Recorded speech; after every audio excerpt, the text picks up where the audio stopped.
narcissistic abuse and your insecurities. Let me tell you something. It's normal in a relationship when you're getting to know each other. This is at dinner. This is sitting at a table. This is laying on the beach at night. This is walking in the park. This is watching TV. To be open and to talk about those areas that you don't feel so good about. And there's so many areas that we all have that are insecurities. But when you're dealing with a narcissistic person and you are in narcissistic abuse, every area of weakness or insecurity or vulnerability that you have, the narcissist is there to take advantage of it. And whatever you reveal to them as, when you do that, I really feel sad, that will become your punishment when you're not serving them 100% and you're not making them feel like you are, they're not in the seat of the abuser. They love to sit in the seat of the abuser secretly. They may not say that out loud. You know, they'll say, oh, I don't want to hurt anybody. I only want to get that. That's all bullshit. Okay. They love the seat, and you'll see this by getting to know them. They love when they are the abuser. As a matter of fact, I will say that when you're dating a narcissistic person, in my case, we'll watch a movie together and they will look at the villain in the movie. It's the craziest thing, and I thought I was crazy for noticing this. But anyways, they'll look at the villain in the movie or in the documentary and they'll go like, yes, that's what I'm talking about. And I remember during some movies going like, that's the person you're cheering for?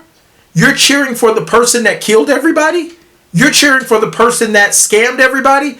And yes, that is because their self-worth and self-esteem is so low.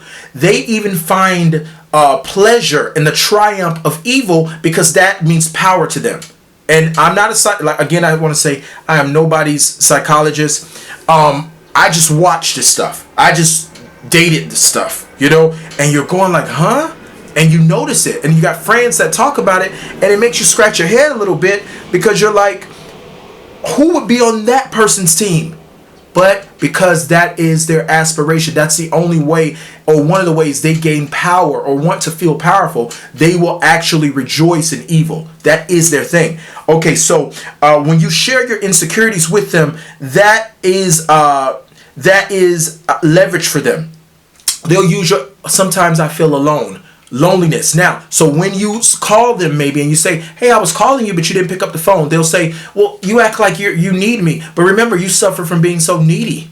Remember, they're watching to see what are your insecurities so I can use this against you in a conversation or when I need to make you feel low so that you will once again feel low enough to be under my abuse system. They love hearing your insecurities only. Now, mind you, they don't like too much of hearing your insecurities. They just like to take away the insecurity and get the conversation off of you and back on themselves. But trust, they are saving that in their little wallet of tricks in the back, their little pouch of tricks or their book bag or backpack of tricks. They put that there. So the next time you get in an argument, if you are uncomfortable about your weight, you better believe they're going to say, oh, leave me alone, fat ass. You know, I, for one, have struggled with my weight most of my life. I've even lost 144 pounds. I may look different now, but my weight has always been an issue for me. Well, my narcissistic partner, anytime we get into an argument, it could be about, I don't know, it could be about someone not answering the phone last night. We can get into a discussion about spending more time with each other. And somewhere along the lines of that discussion, if they would get angry at all, it would be, leave me alone, you fat ass. I thought we were talking about the way we treat each other emotionally. How does my weight play a part in this conversation? Well, that's your insecure spot. That's where I'm going to hit you at. And that's what narcissists do, okay?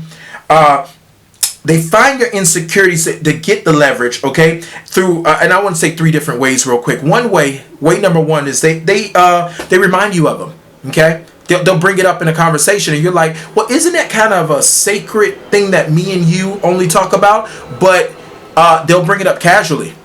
Look at you eating, and you keep complaining about your weight, but look at you eating. Look what you're eating. And that's all to say, you're not doing a great job with your life, or in my presence, I'm a little better than you because look what I do and look what you do. It's all that game. The other thing, they will subtly at times or even outright suggest that certain things about you are a turnoff. And that's to gain leverage in your mind also. So by them calling it a turnoff, they put themselves on the on the throne, and it's your job to be attractive to them at all times, to be perfect for them, to be everything that they dreamed of, because you're fulfilling their narcissistic grand idea of what a mate should be for them. You are to only speak when I ask you to. You are to only have an opinion that really supports my opinion. You can't really have feelings, because don't mess up my afternoon with your little emotional feelings, okay? Because I'm happy today, you need to be happy today. No matter what I do to you, you need to be happy today. That's a narcissist. They don't want to adjust when you say, well, we are having fun, but could I pull you aside? I need to talk about something that I felt earlier when you said, pause, you're going into your feelings, and your feelings aren't needed. So either I'm going to get out of here, or I'm going to create a scene to teach you never to bring up your feelings again, because they lack empathy or don't have any empathy. All right. The third way is they will show you how others are better than you. Cheating, flirting, inappropriate behaviors, even liking certain things on Facebook is a way to kind of manipulate and show you, this is where my attention is. If you become that, you somehow can win me back over, even though they're supposed to already be won over, because they're supposed to be your partner. So they'll do little things to show you that you're not good enough. That's once again to keep you low-minded and keep you in a low state of mind, so that their abuse becomes acceptable to you. Okay, so they will make themselves the judge of all. The partner I was with would always have fantasies and talk about, let's pretend like we're judging American Idol. Let's pretend like we're judging a modeling show. And why are we pretending like we're the judge, especially since you will probably never be a judge of these things, because you don't have any expertise in these areas. But once again, they have an inflated sense of self, so to them, they're the expert of all things. Okay, they would say stuff like they'll listen to a singer, or they would say, oh, I gave someone advice about the music industry today, and I would look at them and go, how would you give advice about the music industry when you are not, and I hate to say this in this way, but you're not successful in the music industry at all. You don't even have a great YouTube following. You don't even have a neighborhood following. So how would you be the judge on who's great? But once again, a narcissist does not care about fairness and being appropriate. They are there for narcissistic supply.